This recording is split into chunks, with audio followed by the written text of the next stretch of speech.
우리는 좌파 법조 카르텔이 워낙 은밀하게 움직이기 때문에 잘 몰라요. 이것들 관계가 어떤지. 재판관이 티오가 하나 생기면, 공석이 생기면은 대법원장이 추천하거나 뭐 국회가 추천하거나 대통령이 임명하면 그런가 보다 하고 넘어간단 말이에요. 그런데 실제로는 이번에 헌법재판관 자리가 하나 폈다. 40여기를 꼭 해야 돼. 라고 누구한테 얘기하겠어요? 이렇게 국민 한 절반 정도의 지지율을 받는 현직 대통령을 그것도 직접 선출한 대통령 아닙니까? 임명된 권력인 헌법재판소 재판관들이 선출된 국민들로부터 선출된 권력의 정점에 있는 현직 대통령을 파면시킨다. 이건 도저히 불가능한 이야기 같은데. 말도 안 되는 얘기죠. 이거는 하인이 주인 해고하는 거랑 똑같은 거예요. 종업원이 사장을 해고하는. 예, 그런 거랑 똑같아요. 요즘 뭐 민노총이 전부 다 막 해고도 하고 그러니까 지것들도 하면 되는 줄 알고 이렇게 설치는데 이거요.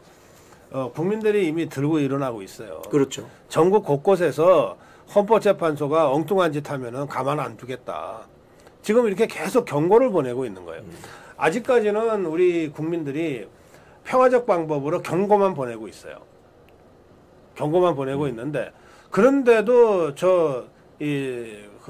극소수의 종북 주사파 재판관들이 자기들 심판권이다 이러면서 대통령을 파면하면 그 국민들이 더 이상 경고로만 멈추지 않아요. 이제는 그렇죠. 행동할 수밖에 없죠. 액션으로 들어가겠죠. 그런데 이 재판관들 면면을 보면은 제가 이걸 박사님께 꼭 물어보고 싶었습니다. 지금 오늘 오후 2시에 40여기를 임명하지 않은 것에 대해서 위헌이냐 아니냐 여부가 판단이 나잖아요. 네. 제가 개인적으로 전망을 하면 아마 위헌이라고 판단할 것 같아요. 헌법재판소 저 재판관들은. 지금 사실 우리법연구회나 좌파 사법 카르텔이 멤버들이 들어가 있지 않습니까?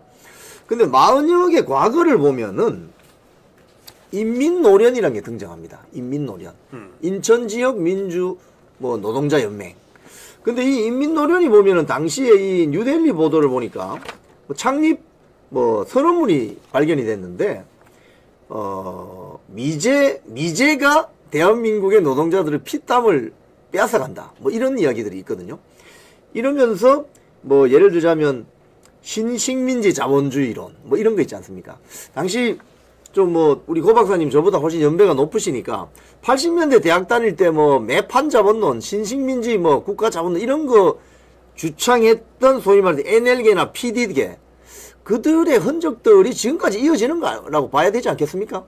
그렇죠. 예, 다들 이제 그 사이에 머리들이 깨어서 전향도 하고 또 이렇게 그랬지만 80년대 중반 이후에는 한국의 좌파 운동이 전부 주사파로 통일이 되거든요. 그렇죠.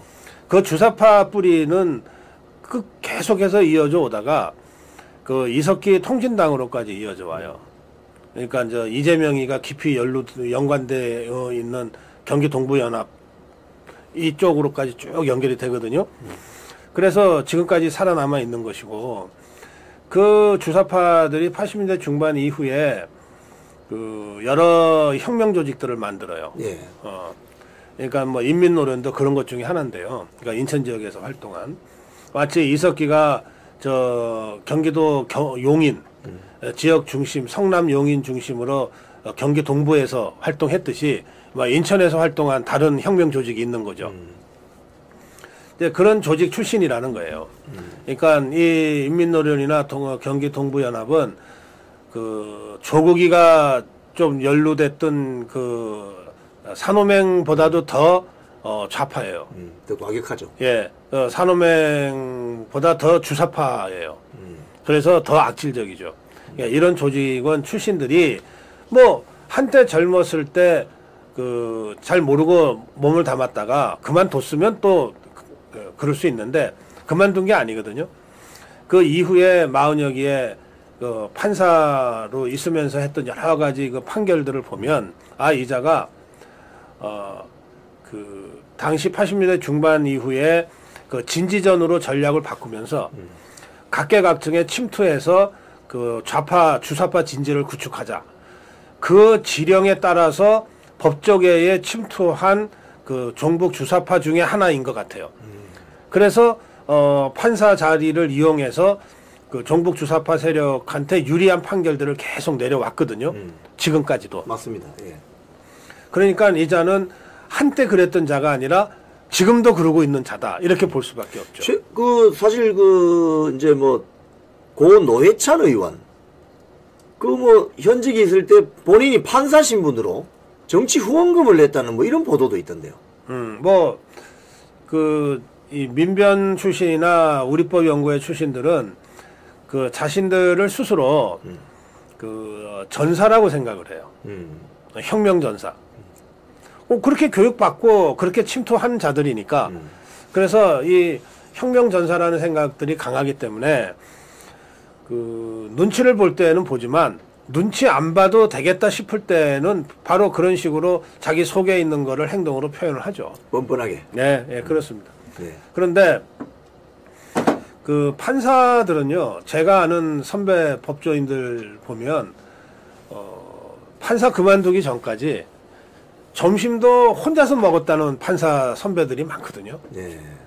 꼭 이게 무슨 이념적인 문제가 아니더라도 판사를 하면 그 법조계가 빤한데 어디 나가서 밥을 먹다 보면 옆자리에 자기가 맡은 사건에 무슨 이 변호사가 있을 수도 있고, 그렇죠. 또 사건의 관계자가 있을 수도 있잖아요. 그러면 그냥 같은 식당 옆자리에서 같이 밥을 먹은 것만으로도 재판에 영향을 받았다고 나중에 오히려. 구설수에 오를까봐 그걸 피하는 거예요. 네. 그래서 아예 안 나가. 혼자서 밥을 먹는 거야. 네. 도시락 시켜 먹거나 설렁탕 한 그릇 시켜 먹는 거예요. 네. 그리고 판사들은 변호사 국회의원은 한 9명 스텝이 있잖아요. 네. 보통 판사는 비서 하나 둘 정도래요. 네. 예. 그러니까 그냥 한 30년 40년 판사 생활하면 30년 40년 똑같은 사람이 마주 앉아서 도시락 먹는 거야. 근데 그게 너무나 당연한 거예요. 판사들 생활을 한다 보면. 네. 그런데 그렇게 자신을 엄격하게 관리하면서 판단을 하고 판결을 내려야 이 판결이 때로는 누구를 감옥에 보낼 수도 있고 누구는 10년형을 때릴 수도 있고 누구는 무죄로 방면할 수도 있는 거 아니에요. 그럴 때 그 판결에 해당하는 당사자들이 승복할 수 있다는 거예요. 그렇죠. 예? 네가 뭔데 감히 나한테 10년을 때려 이러고 달려들기 시작하면 사법부가 어떻게 유지되냐고요. 그것 때문에 아주 엄격하게 자기를 관리하는 거거든. 보통 일반 형사사건을 다루는 판사들도 그런데 특히나 이런 종북 주사파 활동을 했던 자가 현직 판사로 있으면서 다른 종북 주사파 활동하는 다른 정치인들하고 이런저런 교우관계를 맡는다. 아니 마흔여기만 아니라 문영배는 이재명이랑 누구랑 허구한 날 이거 써제낀 것 같아요. 업무는 안 하고. 네네. 그러니까 이런 자들은 애초부터 무슨 헌법재판관이니 뭐니 다 떠나서 판사의 자격이 없어. 판사라는 자리에 앉을 자격이 없다고요. 지금 보면은 이미선 헌법재판관 기사 한번 올려줘보세요. 사진이 나오는데 이미선의 친동생이 이제 이상희 변호사라고 여동생이 있습니다. 그 여동생이 윤석열 대통령 파면 저 한번 보십시오. 사진을 좀 보시면은 윤석열 대통령 파면 촉구 집회에 가서 내란숙의 윤석열 저는 피켓을 들고 환하게 웃으면서 찍은 사진이 지금 파이낸스 투데이에 보도가 됐는데 이 사람이 자기 친여동생이란 말이에요. 그럼 이번 탄핵 심판 재판에 회피 사유가 되는 거 아닙니까? 당연히 되죠. 네. 네.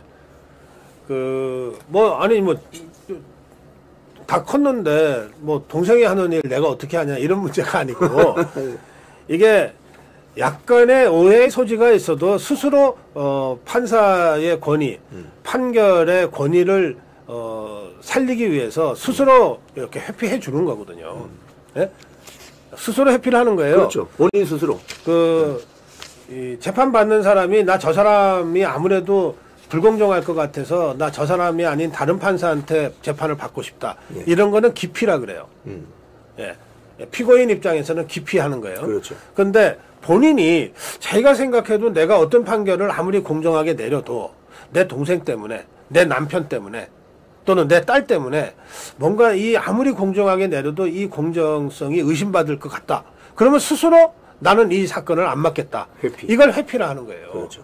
이렇게 해서 사법의 권위를 지켜온 거거든.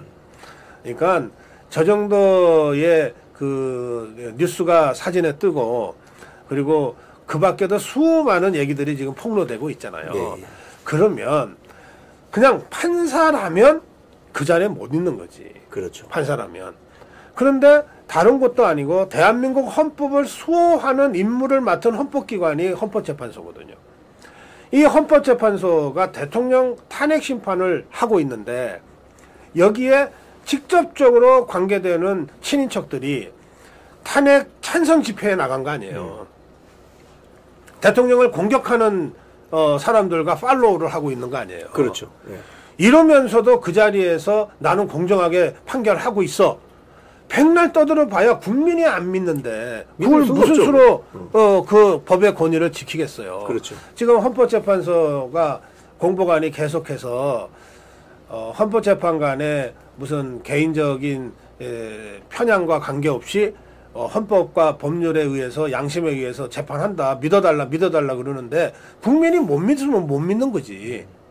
이건 뭐 양심이 없는 수준이 아니고 네, 그렇지. 양심을 기대하지도 않습니다. 파렴치한 수준이죠. 네. 이런 거 보면. 국민이 못 믿는 재판은 성립이 안 돼요.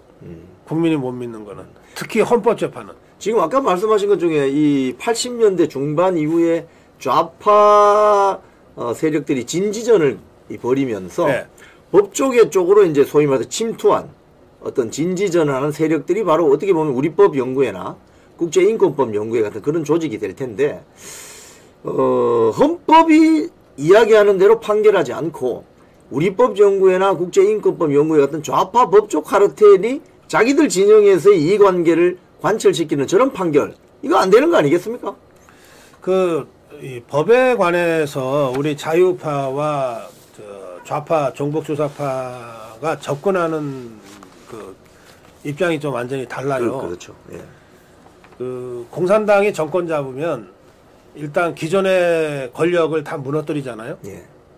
그 다음에 제일 먼저 세우는 게 뭐예요? 혁명검찰소, 혁명재판소를 먼저 세워요. 공산당은 권력을 잡으면 자기들이 권력 주체잖아. 공산당이 독재하는 나라니까. 그렇죠. 예? 예?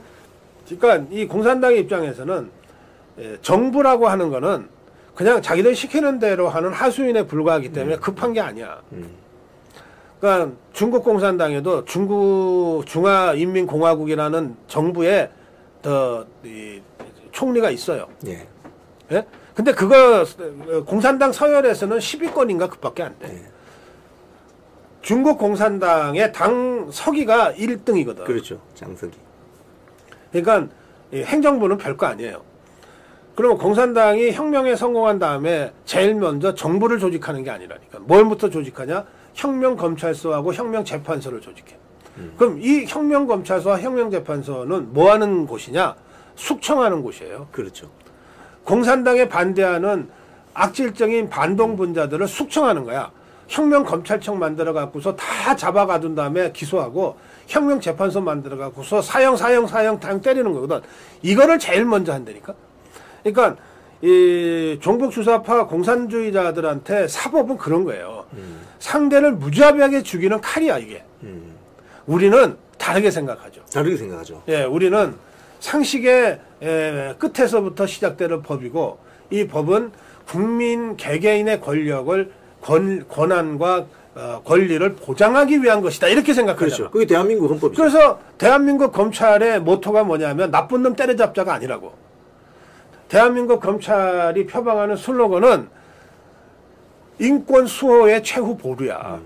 그렇게 써 있어. 그렇죠. 그게 자유민주주의야. 그러니까 공산당이 생각하는 법, 공산당이 생각하는 검찰, 공산당이 생각하는 재판소와 자유대한민국의 검찰과 재판소가 완전히 달라요. 그렇죠. 그런데 이 종북주사파들은 바로 그런 공산주의적 법체계, 공산주의적 검찰을 배웠기 때문에 대한민국을 전복하기 위해서 죄송합니다. 검찰과 사법부를 장악하는 거가 무지무지 중요하다고 잘 알고 있는 거예요. 예. 그래서 이자들이 법조계에 진출하는 게 다른 공무원보다 훨씬 쉽거든. 40만 패스하면 되잖아. 그렇죠. 시험만 붙으면. 아니 다른 공무원 예컨대 행시를 하면 저기 5급 공무원부터 해갖고서 층층 시야로 올라가다가 한 수십 년 걸리잖아요. 네. 근데 판사나 검사는 달라요. 아무리 저 신입 검사라도 일단 검사 발령을 받으면 사건을 자기가 단독으로 할 수 있어. 네. 신입 판사라도 어디 재판부에 배당이 되면 자기가 독자적으로 그 사건을 판단할 수 있는 거예요. 그러니까 어떤 면에서 사법 권력에 접근하기가 제일 쉬운 거야. 이 종북 주사파들의 입장에서는. 예컨대 언론에도 많이 침투했어요. 아, 침투 많이 했죠. 자, 언론에서도 많이 침투해서 한 40년 만에 언론 노조가 전부 다 방송국을 장악하게 됐는데 여기도 신입 사원으로 들어가서 예컨대 편성에 영향을 미칠 정도가 되려면 한 20, 30년 걸리죠. 걸리죠. 그 정도 걸리죠. 그 정도 걸리잖아요. 근데 판사 검사는 안 그런 거야. 시험만 붙으면 네. 단독 권한을 행사. 그리고 판사 검사뿐만 아니라 변호사로 바로 개업하면 모든 사건을 다 주물르면서 막 소리를 치고 다닐 수가 있어. 그래서 진지전을 할 때 법조계에 이 종북 주사파들이 굉장히 많이 뛰어들어가요. 뛰어들어가서 제일 먼저 만든 게 민변이에요. 그렇죠. 우선 변호사 조직부터 해놓고 그리고 차츰차츰 먹어 들어가서 마침내 사법부 안에 우리법연구회를 만든 거지. 그러니까 민변이 만들어지고 우리법연구회가 만들어질 때까지 시간이 꽤 걸려요. 예, 하여튼 그렇게 해서 지금은 판사들 중에 전체 판사가 한 3,000명쯤 되는데 예. 그 중에 우리법연구회나 국제인권법연구회 출신이 한 450명밖에 안 되지만 이자들이 요소요소의 핵심 포스트를 다 차지하고 있어요. 문재인이하고 김명수가 그렇게 만들어 놓은 거예요. 영장 전담 판사. 네, 영장 전담 판사. 그리고 재판에도 보면 정치인들 주로 많이 다루는데 이를테면 여의도가 남부지법. 영등포구에 있잖아요. 그러니까 서부지법이나 남부지법 이런데 여기에 집중적으로 딱 배치가 되어 있는 거예요. 그냥 일반 형사범을 주로 다루는 저 북부지법이나 동부지법 같은 데는 별로 안 가. 예? 그리고 또 경기 남부지법 이런 데 많이 가 있다니까요. 성남지법. 예, 예, 그런 식으로 다 요소요소에 이자들이 그 포스트를 차지하고 있어서 숫자는 450밖에 안 되지만 이자들의 영향력은 뭐 2,000명, 3,000명의 판사에 맞먹는 그런 영향을 미치는 거예요. 일종의 법조 돌격대네요. 예, 그래서 이걸 좌파 사법 카르텔이라고 부르는 거죠. 예, 그리고 아까 그 말씀을 잠깐 하셨는데 지금 여기도 보면 문영배가 마은혁이의 판결을 감사하는 인터뷰를 했다. 막 이런 기사 나오잖아요. 그러니까 우리는 이 법적 카르텔에 특히 좌파 법적 카르텔이 워낙 은밀하게 움직이기 때문에 잘 몰라요. 이것들 관계가 어떤지.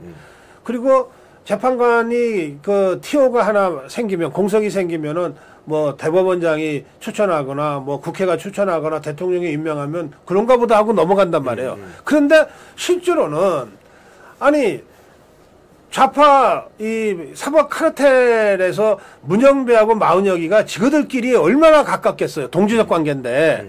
그러니까 문영배가 이번에 헌법재판관 자리가 하나 폈다. 마은혁이를 꼭 해야 돼. 라고 누구한테 얘기하겠어요? 추천권 이게 국회 추천 몫이면 국회 추천권 갖고 있는 게 이재명이니까 그렇죠. 이재명이한테 얘기하는 거예요. 또 이재명이가 먼저 물어볼 거야. 문영배한테 야 이번에 저 자리가 하나 비었는데 누구 똘똘한 좌파 판사 누가 괜찮겠냐? 이거는 뭐 지그들끼리 그 팔로워 했다는 SNS로는 물어보지 않지. 누군가 사람을 시켜서 물어보거나 아주 은밀하게 물어보겠지만 그렇게 해서 좌파 사법 카르텔이 자기 증식을 해 나가는 거예요. 그러니까 전부 다 끼리끼리라고 아시면 돼. 그냥 어쩌다가 8명의 헌법재판관 중에 4명이나 어쩌다가 우리법 연구회 출신이 됐네. 이렇게 보시면 안 돼. 전략적으로. 처음부터 다 자기들끼리 짜고서 앞에서 당겨주고 뒤에서 밀어주고 해서 잠식해 들어간 결과가 지금 이거라는 거예요. 오늘 오후에 뭐 위헌 여부가 나오겠지만 최상목 권한대행은 임명 안 하면 되는 거 아닙니까? 임명 안 하면 그만이지. 그죠? 예, 아니면 지가 그만두든지. 네네.